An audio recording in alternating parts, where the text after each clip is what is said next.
हातरलं होतं तिने, त्याच्यावर कलश ठेवला होता. कलशामध्ये पाणी घातलेलं आणि 1 रुपयाचा कॉईन टाकलेला त्याच्यामध्ये.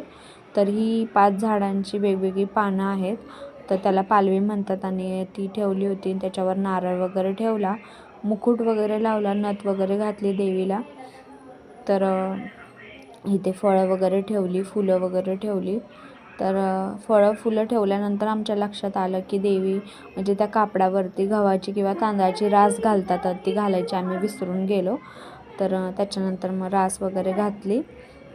तर इथे त्याची तयारी चालूच होती आणि त्याच्यानंतर पूजा रेडी झाली. तुम्ही बघू शकता असा लुक दिसत होता देवीचा. खूप छान वाटत होतं, प्रसन्न वाटत होतं. तर मार्गशीर्ष महिन्यातला हा पहिला गुरुवार असल्याने खूप छान वाटतं आहे. तर त्याच्यानंतर देवीच्या प्रसादासाठी आम्ही केलेला होता शिरा. तर मम्मीच्या हातचा शिरा साईला खूप आवडतो आणि खूप छान होतो.